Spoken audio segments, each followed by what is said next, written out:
ইসিতে নিবন্ধন পেতে কমিটি ও দলীয় কার্যালয় স্থাপনে মনোযোগী এনসিপি, লক্ষ্য ৩০০ আসনে প্রার্থী দেয়া।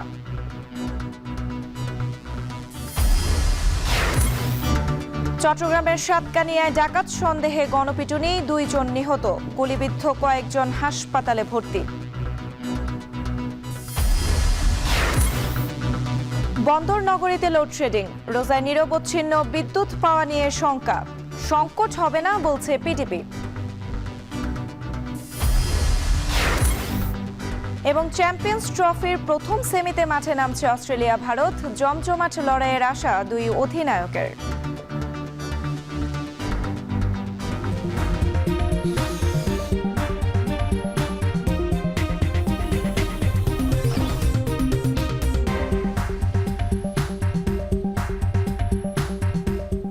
স্বাগত এখন সকালে, পুরো আয়োজন জুড়ে সঙ্গে আছে আমি সুমাইয়া রাত্রি। নতুন আত্মপ্রকাশ করার রাজনৈতিক দল জাতীয় নাগরিক পার্টির সামনে এখন প্রধান লক্ষ্য নির্বাচন কমিশনের নিবন্ধনভুক্ত হওয়া। শর্ত অনুযায়ী ২১টি জেলা ও ১০০ উপজেলায় থাকতে হবে কমিটি ও দলীয় কার্যালয়। শুরুতেই চ্যালেঞ্জিং এই লক্ষ্য অর্জনের কাজে মনোনিবেশ করেছে দলের নীতি নির্ধারণী ফোরাম।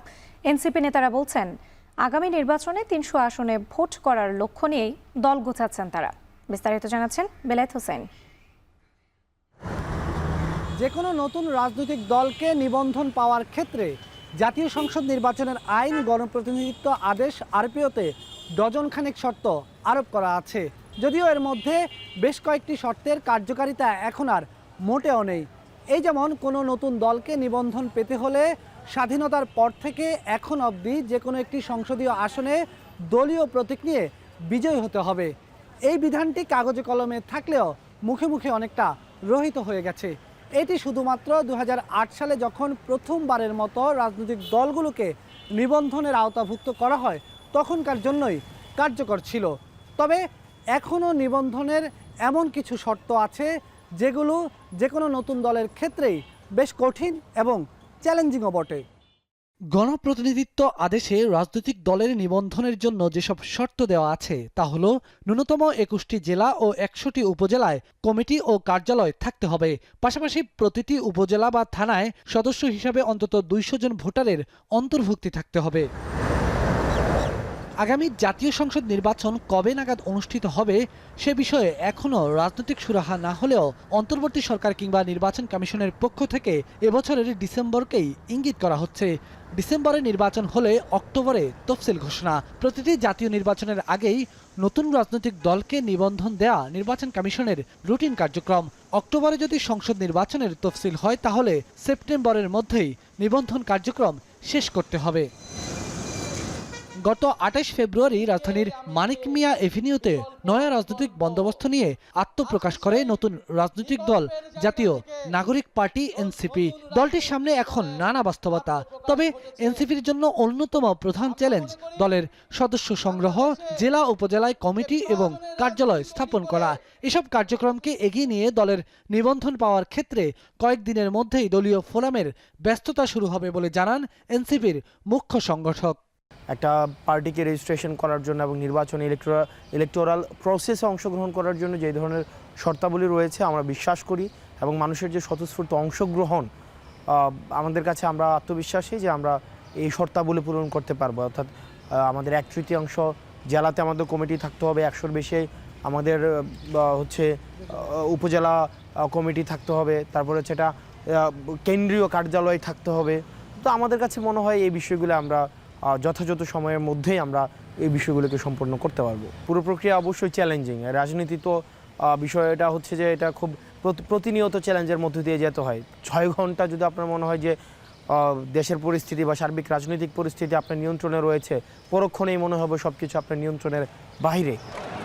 তবে জুলাই বিপ্লব পরবর্তী বাস্তবতায় রাজনৈতিক দল নিবন্ধনের শর্ত আরও শিথিল করার পক্ষে মত রয়েছে নির্বাচন ব্যবস্থা সংস্কার কমিশনের।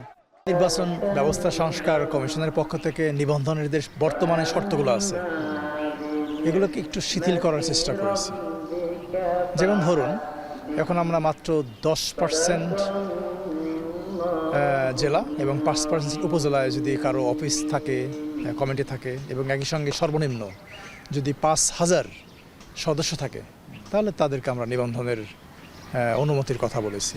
এবং যদি এই মাসের মধ্যে অধ্যাদেশ আকারে আরপিও সংশোধন করা হয়, সেক্ষেত্রে এটা এই যে নিবন্ধনের কাজটা এটা করতে বড়জোর 3 মাস লাগবে। আপনি ধরেন যে এপ্রিল, মে, জুন। এদিকে নিবন্ধন ও সাংগঠনিক কাঠামো তৈরির পাশাপাশি আগামী নির্বাচনে 300 আসনে ভোট করার প্রস্তুতির কথাও জানালেন এনসিপির এই শীর্ষ নেতা। আমরা তো 300 আসনেই আমাদের যেহেতু আমরা রাজনীতিতে এসেছি এবং একটা গণঅভ্যুত্থান পরবর্তী রাজনৈতিক দল এবং সবচেয়ে বেশি জনসমর্থিত এবং তরুণদের যে একটি আকাঙ্ক্ষা রয়েছে, আগ্রহ রয়েছে, এটা আমাদের দায়িত্ব সম্পর্কে আমাদেরকে সচেতন করে দেয়। তো সেই জায়গা থেকে আমরা আশা করছি এবং এটি আমাদের লক্ষ্য যে 300 আসনকে টার্গেট করেই হচ্ছে আমাদের রাজনৈতিক কর্মসূচি পরিচালিত হবে। জাতীয় নাগরিক পার্টি কোনো জোটে যাবে নাকি তাদের নেতৃত্বেই নতুন জোট হবে সেটি দলীয় ফোরামে আলোচনা করে চূড়ান্ত করা হবে বলেও জানান তিনি। নেতা নির্বাচন এটি যেন স্বচ্ছতার ভিত্তিতে হয়। বেলায়েত হোসাইন, এখন, ঢাকা। বার্ষিক উন্নয়ন কর্মসূচি ৪৯,০০০ কোটি টাকার বরাদ্দ বাদ দিয়ে সংশোধিত এডিপি অনুমোদন দিয়েছে জাতীয় অর্থনৈতিক পরিষদ। সোমবার দুপুরে প্রধান উপদেষ্টার সভাপতিত্বে এনইসি সভা শেষে এসব কথা জানান পরিকল্পনা উপদেষ্টা ডক্টর ওয়াহিদুদ্দিন মাহমুদ। ব্রিফিংয়ে বলা হয়, অন্তর্বর্তী সরকারের বিগত 7 মাসে মূল বাজেটের 22% ব্যয় হয়েছে। প্রকল্প বাস্তবায়নে নীতিমালা না মানা হলে অর্থ ছাড় হবে না বলেও সতর্ক করা হয়। বিস্তারিত মিয়া আমিরুলের প্রতিবেদনে।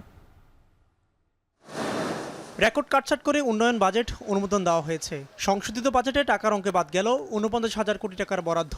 মূল এডিপিতে চলমান প্রকল্প ছিল ১,৩৫২টি। সংশোধিত এডিপিতে যার সংখ্যা দাঁড়িয়েছে ১,৪৩৭টি। এছাড়াও অনুমোদিত নতুন প্রকল্প কমে হয়েছে ৭৭০টি, যা মূল এডিপিতে ছিল ৯১০টি। সোমবার প্রধান উপদেষ্টা ডক্টর মোহাম্মদ ইউনূসের সভাপতিত্বে জাতীয় অর্থনৈতিক পরিষদের সভায় তুলে ধরা হয় বিভিন্ন মন্ত্রণালয় ও বিভাগ ভিত্তিক এডিপি বাস্তবায়নের হার। সভা শেষে পরিকল্পনা উপদেষ্টা ডক্টর ওয়াহিদুদ্দিন মাহমুদ জানান, বিগত 7 মাসে মূল বাজেটের 22% ব্যয় হয়েছে, যা বিগত সময় 27 থেকে 30% হতো। অনেক বড় বরাদ্দ দিয়ে ব্যয় করতে না পারলে সেটি ভালো দেখায় না বলেও মন্তব্য করেন পরিকল্পনা উপদেষ্টা। আজকে যে সংশোধিত বাজেট আমরা অনুমোদন করলাম, উন্নয়ন বাজেট, এটা মূল উন্নয়ন বাজেটের 82%। এ সময় তিনি বলেন, স্থানীয় সরকার পর্যায়ে জনপ্রতিনিধি না থাকলেও এ পর্যন্ত 30% প্রকল্প বাস্তবায়ন হয়েছে। সব প্রকল্প ইএমআই সফটওয়্যার অন্তর্ভুক্তির নির্দেশ দিয়েছেন প্রধান উপদেষ্টা। তা না হলে অর্থ ছাড় করবে না অর্থ মন্ত্রণালয়। অর্থ বরাদ্দ হয়ে আছে বলে আমার মনে হয়েছে, যেটা আমি উল্লেখ করেছি, যে ওই প্রকল্পগুলোতেই সবচেয়ে বেশি দুর্নীতি হচ্ছে। কারণ ওই প্রকল্পগুলো তো এখানে থেকে পাশ হয়ে চলে গেছে এবং সেই প্রকল্পগুলো চলমান, সেই প্রকল্পগুলোর অর্থ বরাদ্দ করা আছে, তারা চাইলেই অর্থ মন্ত্রণালয় ছাড় দিচ্ছে। সংবাদ সম্মেলনে পরিকল্পনা উপদেষ্টা জানান, প্রকল্প প্রণয়ন ও সরকারি ক্রয় পদ্ধতি আরও স্বচ্ছ করা হবে। ইলেকট্রনিক প্রজেক্ট ম্যানেজমেন্ট, এতক্ষণ যে কথাগুলো বললাম যে প্রজেক্টগুলো কোথায় আছে, কিভাবে আছে আমরা জানি না, সবগুলো প্রজেক্ট কোথায় কিভাবে আছে এটা জানার একটা সফটওয়্যার আছে।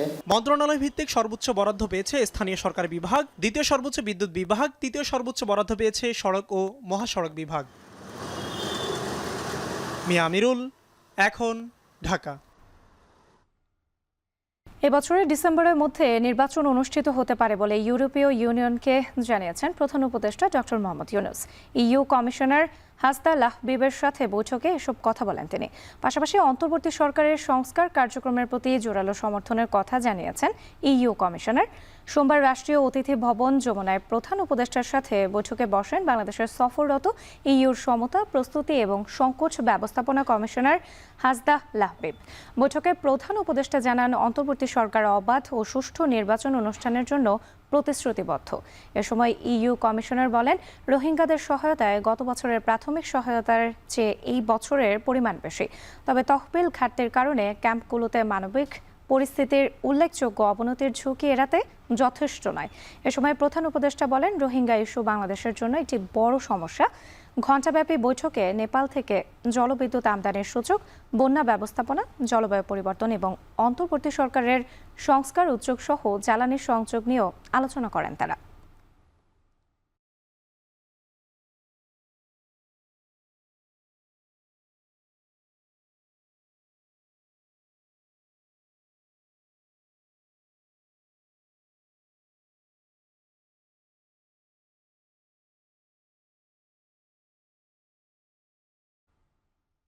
বঙ্গবন্ধু স্যাটেলাইট 1-এর নাম পরিবর্তন করে বাংলাদেশ স্যাটেলাইট 1 করার প্রস্তাব অনুমোদন করেছেন প্রধান উপদেষ্টা ডক্টর মোহাম্মদ ইউনূস। এ নিয়ে প্রজ্ঞাপন জারি করেছে ডাক ও টেলিযোগাযোগ বিভাগ। এর আগে উপদেষ্টা পরিষদের বৈঠকে এ স্যাটেলাইটের নাম পরিবর্তনের সিদ্ধান্ত নেওয়া হয়। বাংলাদেশ টেলিযোগাযোগ নিয়ন্ত্রণ কমিশনের প্রকল্পের মাধ্যমে 2018 সালে এই স্যাটেলাইট উৎক্ষেপণ করা হয়েছিল। 2022 সালের 31 জানুয়ারি নতুন করে এর মালিকানা হস্তান্তর করা হয় বাংলাদেশ স্যাটেলাইট কোম্পানি লিমিটেডের কাছে। এ প্রকল্প বাস্তবায়নের মোট খরচ হয় 2,902 কোটি টাকা। স্যাটেলাইটের মোট 40টি ট্রান্সপন্ডার রয়েছে, যার মধ্যে 20টি ট্রান্সপন্ডার বাংলাদেশের ব্যবহারের জন্য রাখা হয়েছে।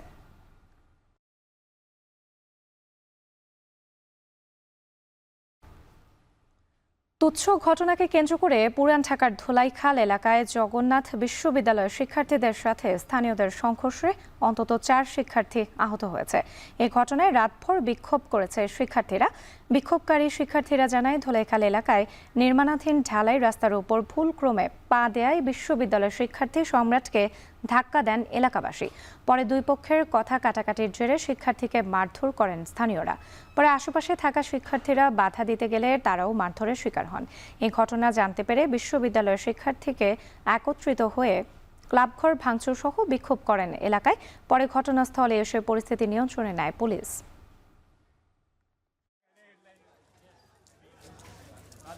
আমরা প্রায় 200 জন ওখানে শান্তপূর্ণভাবে দাঁড়িয়ে আছি। ওই অবস্থায় আমাদের উপর উনি এসে হামলা করে। এই হামলার কারণ কি? এই অবস্থায় আমরা যদি এই স্বাধীন দেশে থাকা অবস্থায় যদি আমরা শিক্ষার্থীরা এখনো হামলার শিকার হই, আমরা কোন অবস্থায় আছি?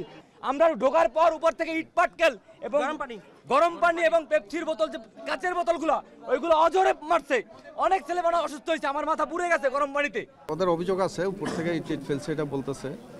তো আমাদের এখানে অফিস যে পুলিশ বা যারা আছে, আমরা যারা আছি, আমাদের আরও কিছু ফোর্স আসতেছে।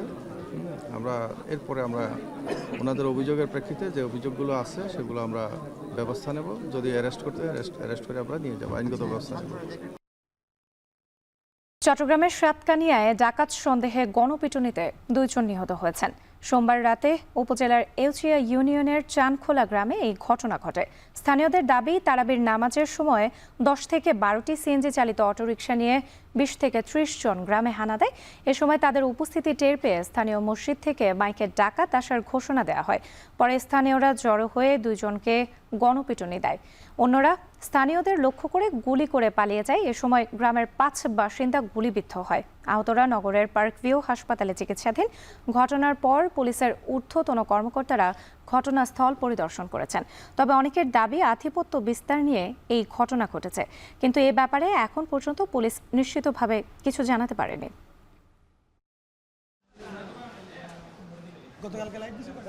12টা সিঙ্গি নিয়ে আসছে ওনারা, সবার মুখোশ পরা, হাতে অস্ত্র। মসজিদের মাইকে বলতেছে তারাবির মাঝামাঝি প্রায় শেষের মধ্যে বলাতে ওই মাইকে সবাই বলতেছে ডাকাত ঢুকছে, ডাকাত ঢুকছে, সব সম্পূর্ণ মাইকে বলে দিয়েছে। তারপর সবাই সতর্কভাবে হয়ে গেছে। তারপর ওরা বাঁচার জন্য যে যেভাবে পারছে এলোপাতাড়ি গুলি করে এখান থেকে পালিয়ে যায়। গ্রীষ্মের শুরুতে চট্টগ্রামে লোডশেডিং সহনীয় পর্যায়ে থাকলেও পুরো রমজানে নিরবচ্ছিন্ন বিদ্যুৎ সরবরাহ নিয়ে শঙ্কিত বিপণী বিতান ও কারখানা মালিকরা।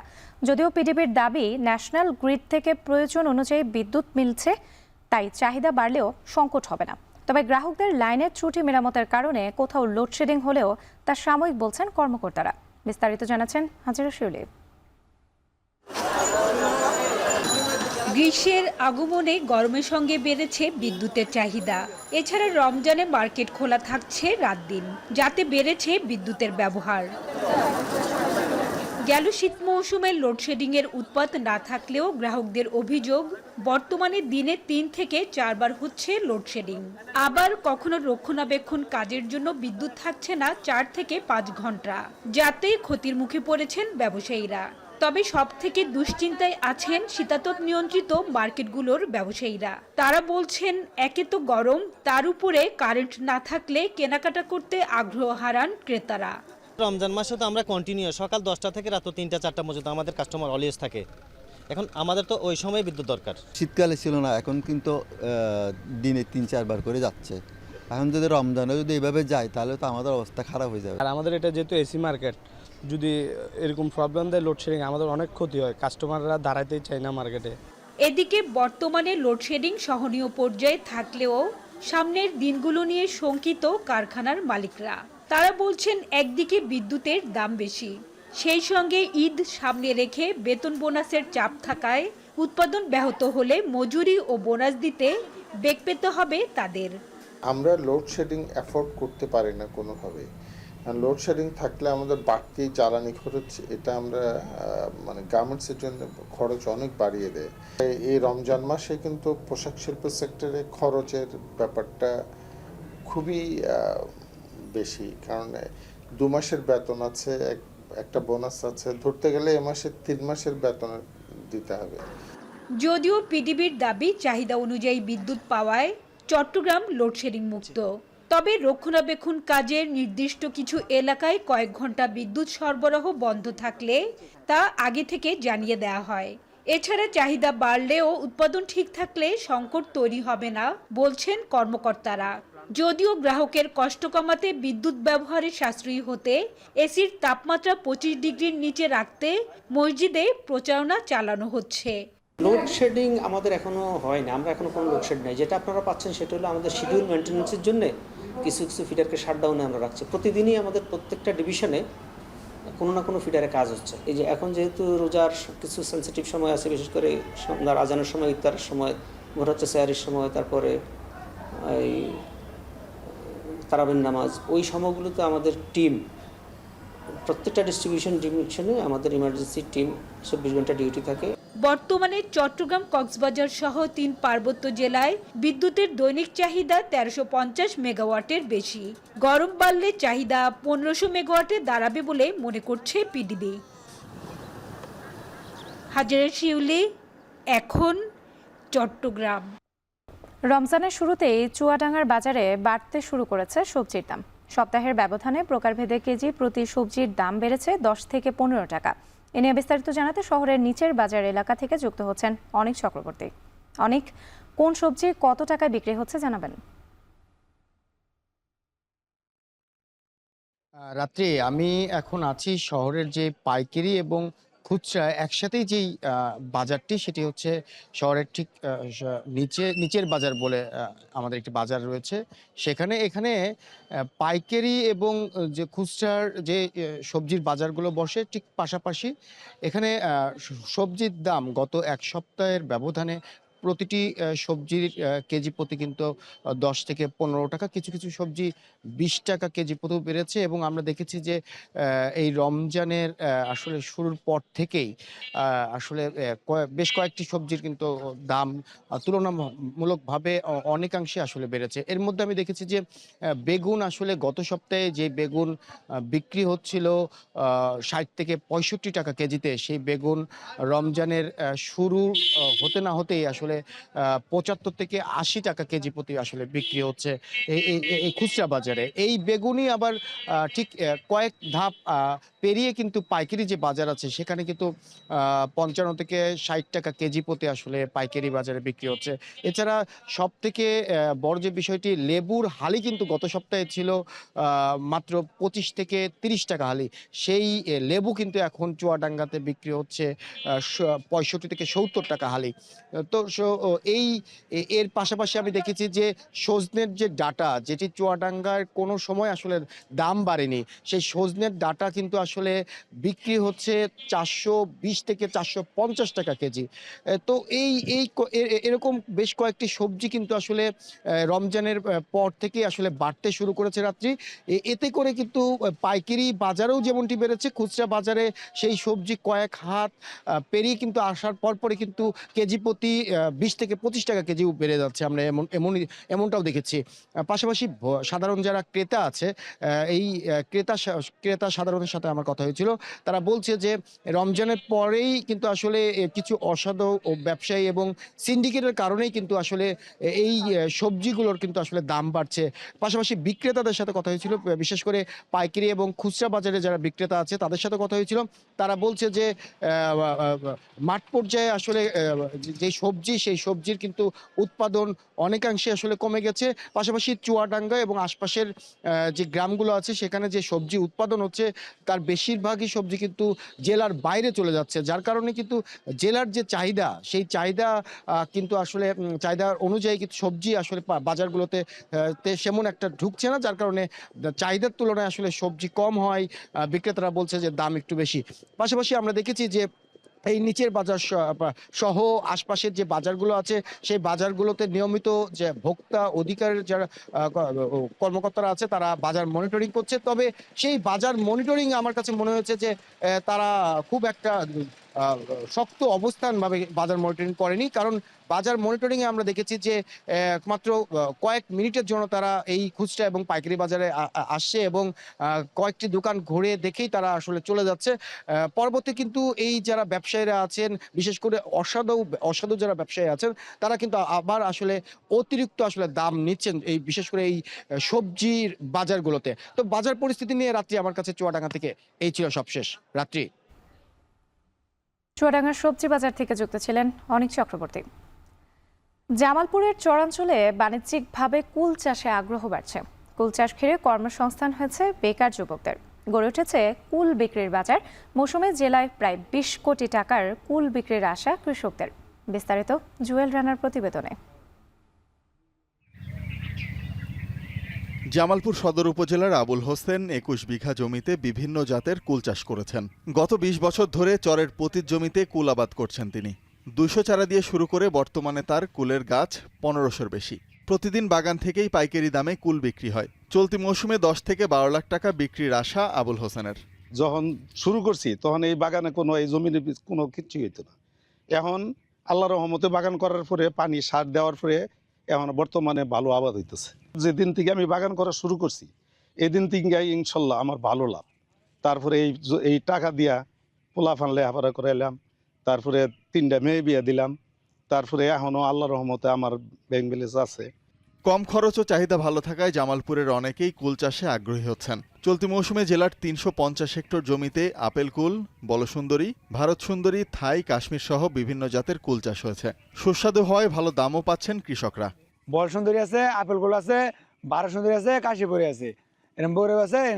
এই চরে বইটা খুব ফলন ভালো।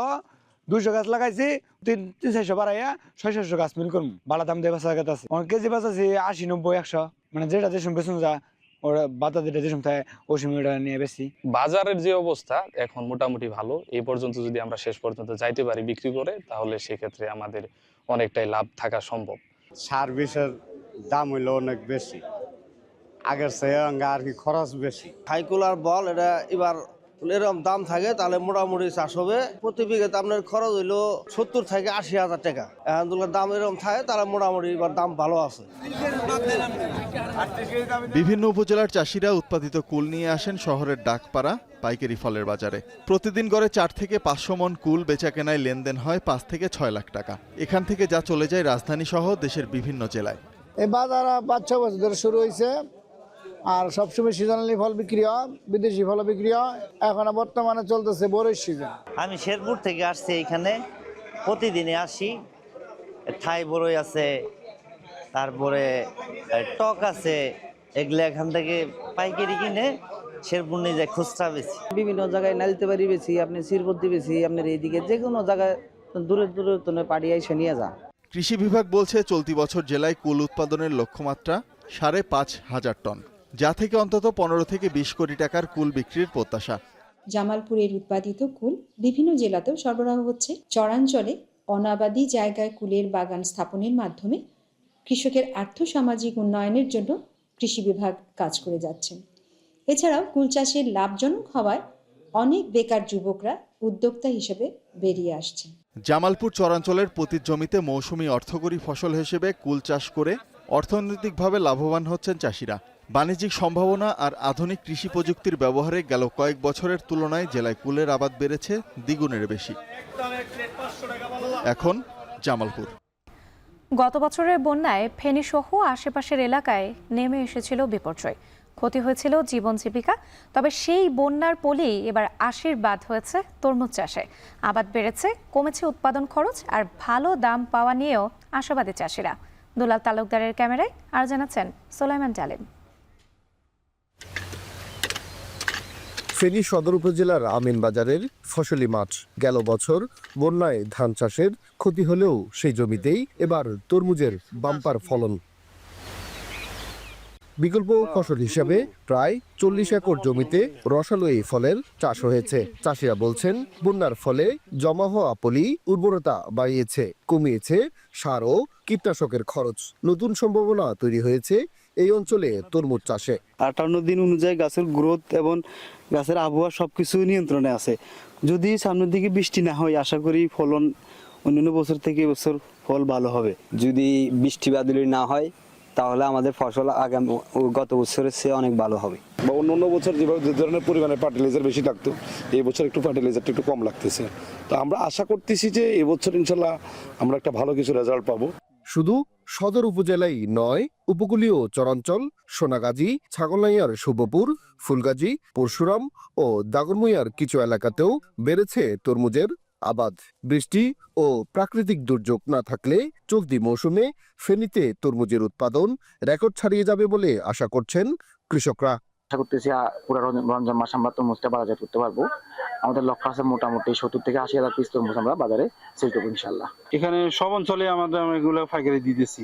জেলার কৃষি বিভাগ বলছে গত বছরের তুলনায় এবার তরমুজের আবাদ বেড়েছে 135 হেক্টর জমিতে।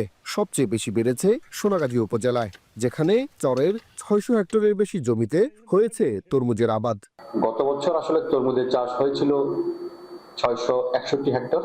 এই বছর ফেনী জেলার বিশেষ করে সোনাগাজীর 5টি ইউনিয়ন সহ সদর ইউনিয়নে এবার নতুন করে সদর ইউনিয়ন চাষ হয়েছে। এবার ফেনী জেলায় টোটাল 761 হেক্টর তরমুজ চাষ হয়েছে, যেটা আমাদের জন্য ফেনী জেলার জন্য একটা আশাব্যঞ্জক ঘটনা। গেল মৌসুমে ফেনীতে প্রায় 29,000 টন তরমুজ উৎপাদন হয়েছে, যার বাজার মূল্য প্রায় 105 কোটি টাকা। সোলাইমান ডালিম, এখন ফেনী। অর্থ অভাবে পড়ালেখার খরচ যোগাতে মাত্র 100টি কোয়েল পাখি নিয়ে শুরু করেন খামার। 3 বছর পর কোয়েল পাখির টানেই ছেড়ে দেন সরকারি চাকরি। বগুড়ার সফল উদ্যোক্তা শহীদুল ইসলামের গল্প জানাচ্ছেন রাজীব সেলিম। ক্যামেরায় ছিলেন সাইফুল সাগর। বগুড়ার গাবতলীর দুর্গাহাটার শহীদুল ইসলাম। গ্রামে যারা খামারি হওয়ার স্বপ্ন দেখেন অথচ মূলধন নেই, তাদের নিয়ে যৌথভাবে গড়ে তুলেছেন কোয়েল খামার। এখন তার নেতৃত্বে চলছে 35টি কোয়েল খামার। শহীদের মূলধন, অন্যদের শ্রম, লাভের ভাগ হয় সবার মাঝে। এভাবেই তিনি স্বপ্ন দেখেন স্বাবলম্বী করবেন নিজের গ্রামকে। আমার ভবিষ্যৎ পরিকল্পনা, আমার এই গ্রামটাকে আমি কোয়েল এই গ্রাম হিসেবে পরিচিত করতে চাই। যে অসচ্ছল ফ্যামিলিগুলো আছে তারা যদি আমার এই কাজের সাথে সংযুক্ত হয়, সেক্ষেত্রে তাদেরও একটা লাভবান হবে। অর্থ অভাবে পড়ালেখার খরচ জোগাতে 100টি কোয়েল নিয়ে শুরু করেন খামারের যাত্রা। 2016 সালে গাজীপুরের শ্রীপুরে ত্রাণ ও দুর্যোগ মন্ত্রণালয়ের কার্য সহকারী পদে যোগ দেন শহীদ। পরে তার স্বপ্ন খুঁজে পান কোয়েল খামারে। 2018 সালে চাকরি ছেড়ে দিয়ে পুরোদমে হয়ে ওঠেন কোয়েল খামারি। তখন এমন একটা অবস্থা যে আমি কোয়েল পাখি ছাড়বো না চাকরি ছাড়বো, কিন্তু কোনোভাবেই আমি এই কোয়েল পাখি ছাড়তে পারছিলাম না। আমি যখন চাকরি ছাড়ে আসি তখন ছিল 7 থেকে 8 জন খামারি ছিল। যখন ওখান থেকে চলে আসলাম তখন আস্তে আস্তে বাড়লো। খামারে রয়েছে 1,20,000-এর বেশি কোয়েল, সাথে যুক্ত হয়েছে অত্যাধুনিক হ্যাচারি। এখান থেকেই সরবরাহ করা হয় একদিন বয়সী বাচ্চা, পূর্ণবয়স্ক কোয়েল ও ডিম। শুধু স্থানীয় বাজারেই নয়, অনলাইনেও চলে বিক্রি। সপ্তাহে 2 দিন দেশের বিভিন্ন প্রান্তে পৌঁছে যাচ্ছে এখানকার কোয়েল পাখি ও ডিম। কোয়েলের খামার করছি, আমার বাসায় পাখি আছে মোটামুটি 2400 পাখি আছে। আজকে 2000 পাখি নেওয়ার জন্য আসছি। আমি এর আগে ঢাকায় জব করতাম, আমার শারীরিক সমস্যার কারণে আমি চলে আসছি। এসে বাড়ির ছাদের উপরে কোয়েলের খামার করছি। এখন আলহামদুলিল্লাহ আমি মোটামুটি ভালো আছি। এখন শহীদুল স্বপ্ন দেখেন তার পুরো গ্রামটি হয়ে উঠবে কোয়েলের গ্রাম। রাজীব সেলিম, এখন বগুড়া। চলছে সিয়াম সাধনার মাস। সৃষ্টিকর্তার প্রতি নিজেকে নিবেদন আর ইবাদত বন্দিগির চর্চা অভিন্ন কোটি মুসলিমের। তবে পবিত্র রমজান মাস উপলক্ষে দেশে দেশে উৎসবের হাওয়া বইছে ভিন্ন আঙ্গিকে। বিস্তারিত জানাচ্ছেন নুসরাত কামাল। মাথার ওপর ছাদ থেকে শুরু করে প্রিয় স্বজন, আরোপিত যুদ্ধ কেড়ে নিয়েছে সর্বস্ব। তাও ছোট্ট মানব জীবনের জন্য সৃষ্টিকর্তার কাছে কৃতজ্ঞতার শেষ নেই ফিলিস্তিনিদের। অবরুদ্ধ গাজা উপত্যকায় ধ্বংসস্তূপী হয়ে উঠেছে আরাধনার স্থান। تعزيز روح الترابط الاجتماعي في ظل شهر رمضان هو شهر الخيرات وشهر الموائد دائما نجتمع عليه كل الناس. بالناس اليوم ما في بيوت الناس ترجع عليها وتقعد فيها وتجتمع فيها. اليوم هو يوم كبير جدا حيث نستضيف أكثر من 5000 شخص ب5000 وجبة إفطار في هذا اليوم نرسم البهجة على وجوه الناس. ইসরায়েলি আগ্রাসনের জেরে অর্থনৈতিক সংকট লাঘবের জন্য পবিত্র রমজান মাসকেই বেছে নিয়েছেন অবরুদ্ধ পশ্চিম তীরের ফিলিস্তিনিরাও। সারা বিশ্বের সমাদৃত হেব্রনের সিরামিক শিল্প ভাগ্য ঘোরাতে রঙিন সিরামিক আর মাটির বাসনে অনন্য নকশাকেই বেছে নিয়েছেন শিল্পীরা। অর্ধচন্দ্রের আকারে থালা, মগ আর অন্যান্য বাসন বানিয়ে তাতে খোদাই করে আরবি ভাষায় লিখছেন রমাদান করিম। قطع خزفية بيستخدموها في طاولات السفرة في الإفطار في رمضان. الأجواء يعني في أجواء لرمضان بس الأجواء أجواء حزينة يعني مش زي الأجواء العادية يعني قبل الحرب. পাশের দেশ মিশরে রমজানের হাওয়া বইছে বেশ। উৎসব মুখর সাজে সেজেছে শহর, নগর, গ্রাম, বন্দর। দেশটিতে বসবাসরত সিরীয় অভিবাসীরা মেতেছেন ঐতিহ্যবাহী তাকরিজা প্রথার চর্চায়। সিরিয়ায় গৃহযুদ্ধের শুরুতে রাজধানী দামেস্ক থেকে উদ্বাস্তু যারা প্রতিবেশী মিশরে আশ্রয় নেন, সময়ের সাথে তাদের হাত ধরে কায়রোতে পৌঁছেছে বহুদিনের পুরনো এই সিরীয় প্রথা। এটি মূলত হরেক রকম খাবারের এক ভোজ, যেখানে পরিবার পরিজন প্রতিবেশীদের নিয়ে খোলা আকাশের নিচে চলে খাওয়া দাওয়া। সিয়াম সাধনার মাসে ইবাদত বন্দেগীর পাশাপাশি জোরে সোরে চলে এই আয়োজন। বৈচিত্র্যময় ঐতিহ্যের রন্ধন শিল্প আদান প্রদান আর সামাজিক যোগাযোগ দৃঢ় করাও এর উদ্দেশ্য। هي كان الأسبوع الأخير من شعبان اللي هو قبل رمضان بفترة بسيطة، فكانت الأهالي تطلع إلى الأماكن العامة. بيتميز بهذا إنه الناس بتحب تروح عن نفسها مثلا بأكلة ظريفة، بمشوار ظريف كذا، لأنه غالبا برمضان الناس بتنطوي شوية. অভিন্ন সীমান্ত না হলেও মিশরের আঞ্চলিক প্রতিবেশী উত্তর আফ্রিকার দেশ আলজেরিয়াতেও চলছে রমজানের মাহাত্ম্য উদযাপন। 10,000 দরিদ্র পরিবারের স্বস্তি ফেরাতে ফুড ব্যাংক কার্যক্রমের মতো উদ্যোগ নিয়েছে স্বেচ্ছাসেবীরা। جيت باش نمد من وقتي وباش نعاون الناس باسكو واحد ما يقدر يدير حاجه وحده وكل ما نتعاونوش لازم نديروها كاع كيف باش نعاونوا الناس. رانا نقوموا يعني المشروع هذا يقوم الى جمع مواد غذائيه وبعدين يعني توزيعها على العائلات المحتاجه على كامل التراب الوطني بالتنسيق مع جمعيات محليه على المستوى الوطني. ইসলাম ধর্মে পবিত্রতম এবং হিজরি বর্ষপঞ্জির নবম মাস রমজান। ইসলামের 5টি স্তম্ভের অন্যতম সিয়াম সাধনার মাস এটি। রমজান জুড়ে সারা বিশ্বের কোটি ধর্মপ্রাণ মুসল্লি আল্লাহর ইবাদতের উদ্দেশ্যে দিনভর বিরত থাকেন সব ধরনের খাবার গ্রহণ ও পানীয় পান করা থেকে। দরিদ্রদের সাহায্যে হাত বাড়ান বিত্তবানরা। নুজহাত কামাল, এখন বিশ্ব। স্পেনের বার্সেলোনায় শুরু হলো মোবাইল ওয়ার্ল্ড কংগ্রেস 2025। এবারের আসরে শাওমি, অনর ও হুয়াওয়ে সহ বিশ্বখ্যাত মুঠোফোন প্রস্তুতকারকেরা উন্মোচন করেছে নিজেদের বেশ কয়েকটি অত্যাধুনিক মুঠোফোন। ধারণা করা হচ্ছে বৃহৎ এই সম্মেলনে অংশ নেবেন 1 লাখের বেশি মুঠোফোন প্রেমিক। নাফিয়ারমান মননের প্রতিবেদন। ভিডিও কলে কথা বলছেন এক নারী। প্রথম দেখায় স্বাভাবিক মনে হলেও আসলে এটি একটি ডিপফেক, যা শনাক্ত করেছে অনরের নতুন মুঠোফোন ম্যাজিক 7 প্রো। এমনই অত্যাধুনিক প্রযুক্তির অসংখ্য মুঠোফোনের সমারোহে মুখর স্পেনের বার্সেলোনা, কারণ মোবাইল ওয়ার্ল্ড কংগ্রেসের এবারের আসরের আনুষ্ঠানিকভাবে পর্দা উঠল সোমবার। ধারণা করা হচ্ছে এবারের আসরে অংশগ্রহণকারীর সংখ্যা ছাড়িয়ে যাবে 1 লাখ। বিপুল সংখ্যক মুঠোফোন প্রেমীদের নজর কাড়তে ডিপফেক শনাক্তের মতো আকর্ষণীয় ও কার্যকরী ফিচার সমৃদ্ধ মুঠোফোন এনেছে প্রতিষ্ঠানগুলো। আরেক চীনা জায়ান্ট হুয়াওয়ে উন্মোচন করেছে নিজেদের ট্রাই ফোল্ডেবল ফোন মেট এক্সটি। বড় এই স্ক্রিনের কারণে ট্যাবলেটের পাশাপাশি একে স্মার্টফোন হিসেবেও ব্যবহার করা সম্ভব। এদিকে 15 আলট্রার মাধ্যমে স্মার্টফোনের ক্যামেরাকে বদলে দেওয়ার সংকল্প নিয়ে নেমেছে শাওমি। চীনা মুঠোফোন প্রতিষ্ঠানটির নতুন মডেলটিতে সংযুক্ত করা হয়েছে 1 ইঞ্চি আলট্রা লার্জ সেন্সর সমৃদ্ধ 200 মেগাপিক্সেলের পেরিস্কোপ টেলিফোটো লেন্স, যা পাল্টে দিতে পারে লো লাইট ইমেজের সংজ্ঞাকে। মুঠোফোনের পাশাপাশি মোবাইল ওয়ার্ল্ড কংগ্রেসে দেখা গেছে বিভিন্ন এআই সম্পন্ন রোবট, ফ্লিপ পিসি ও স্মার্ট গ্লাস। বিশ্লেষকদের ধারণা, আগামী ৩০ বছরের মধ্যে জীবনের প্রতিটি ক্ষেত্রে ছড়িয়ে যাবে কৃত্রিম বুদ্ধিমত্তা। সে সময়ে বর্তমান মূল্যেই লাখগুণ উন্নত এআই সার্ভিস পাওয়া সম্ভব, যা থেকে লাভবান হবে সেবাদাতা প্রতিষ্ঠান থেকে গ্রাহক উভয়ই। The great profiteur of AI is going to be the little man, and AI will be 1,000,000 times better for the same price 30 years from now, and everybody is going to profit greatly from that. উদ্বোধনী দিনে সম্মেলন পরিদর্শন করেন স্পেনের রাজা ষষ্ঠ Philip. Mobile world কংগ্রেসের এবারের আসরের পর্দা নামবে আগামী বৃহস্পতিবার। নাফিয়া আরমান মনন, এখন বিশ্ব। জাতীয় স্মৃতিসৌধে মহান মুক্তিযুদ্ধে শহীদদের স্মরণে পুষ্পস্তবক অর্পণের মাধ্যমে শহীদদের শ্রদ্ধা জানাচ্ছেন জাতীয় নাগরিক পার্টির আহ্বায়ক, সদস্য সচিব সহ দলের অন্যান্য নেতারা। বিস্তারিত জানাতে সাভার স্মৃতিসৌধ থেকে যুক্ত হচ্ছেন হুমায়ুন কবির।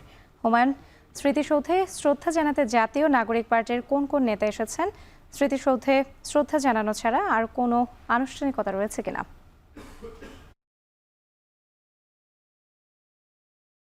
স্মৃতিসৌধে আসলে জাতীয় নাগরিক কমিটির যিনি আহ্বায়ক রয়েছেন এবং সদস্য সচিব, তাদের নেতৃত্বে কিন্তু এখানে শতাধিক নেতৃবৃন্দ কিন্তু স্মৃতিসৌধে প্রবেশ করেছেন ইতিমধ্যে। আমরা যদি একটু দেখাতে চাই, আসলে জাতীয় স্মৃতিসৌধে আসলে আমরা দেখতে পাচ্ছি সেখানে হাসনাত আব্দুল্লাহ, সার্জিস আলম, তারপরে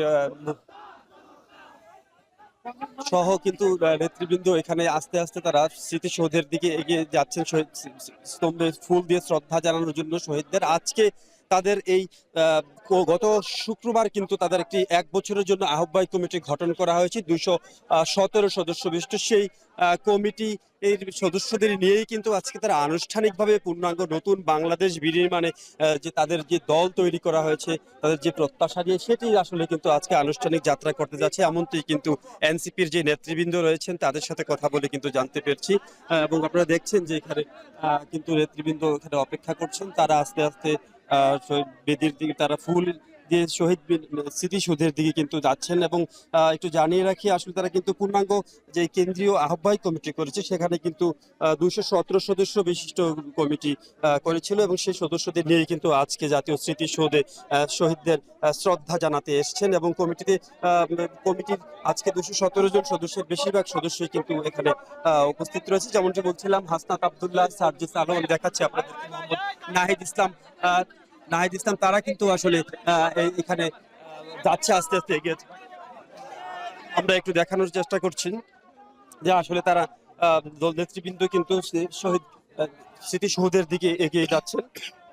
দর্শক, একটু আপনাদের জানিয়ে রাখছি, 217 সদস্য বিশিষ্ট কমিটির মেয়াদ কিন্তু 1 বছরের হবে। সেই কমিটির সদস্যদের নিয়ে কিন্তু মোহাম্মদ নাহিদ ইসলাম এবং সদস্য সচিব নেতৃত্বে কিন্তু এখানে শ্রদ্ধা জানাতে এসেছেন জাতীয় স্মৃতিসৌধে।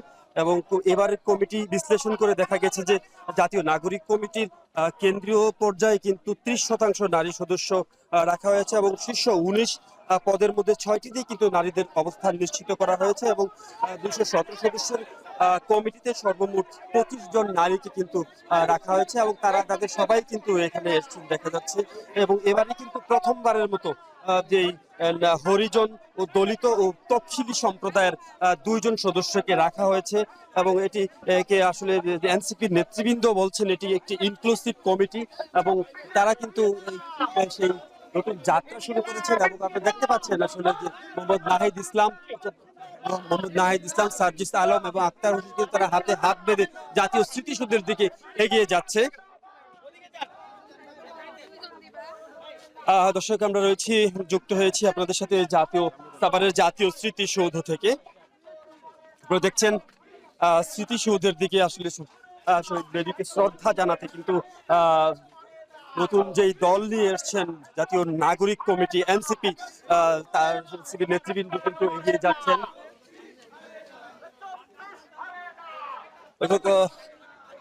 এবং তার নেতৃবৃন্দের সাথে কথা হয়েছে, তারা বলছে শ্রদ্ধা নিবেদনের মধ্য দিয়ে কিন্তু আনুষ্ঠানিক যে কার্যক্রম সেটি শুরু করতে যাচ্ছেন এবং তারা কিন্তু সেই লক্ষ্যেই যে দলটা সৃষ্টি করেছিলেন, যে ৩৬ জুলাই যে ছাত্র জনতার অভ্যুত্থান হয়েছিল, সেই অভ্যুত্থান থেকেই কিন্তু সৃষ্ট এই দল।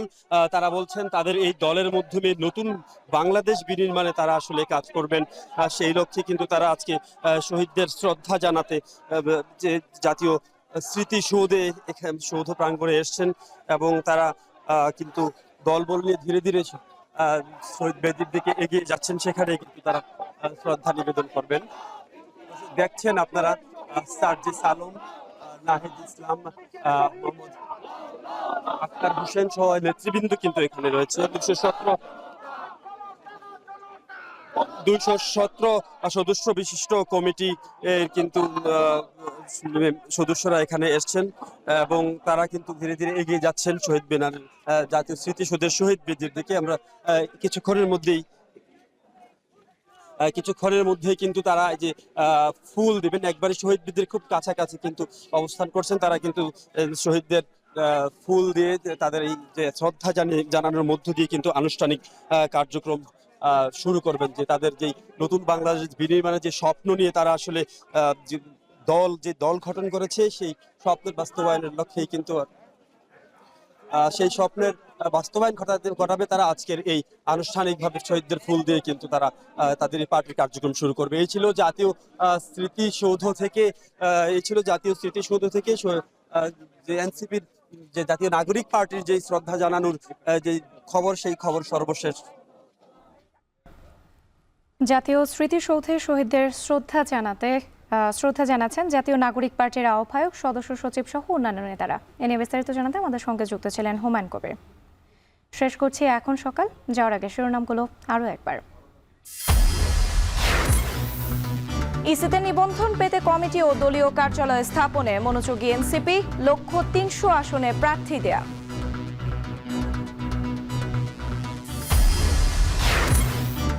চট্টগ্রামের সাতকানিয়ায় ডাকাত সন্দেহে গণপিটুনি, 2 জন নিহত, গুলিবিদ্ধ কয়েকজন হাসপাতালে ভর্তি। বন্দর নগরীতে লোডশেডিং, রোজায় নিরবচ্ছিন্ন বিদ্যুৎ পাওয়া নিয়ে শঙ্কা, সংকট হবে না বলছে পিডিপি। এবং চ্যাম্পিয়ন্স ট্রফির প্রথম সেমিতে মাঠে নামছে অস্ট্রেলিয়া ভারত, জমজমাট লড়াইয়ের আশা 2 অধিনায়কের।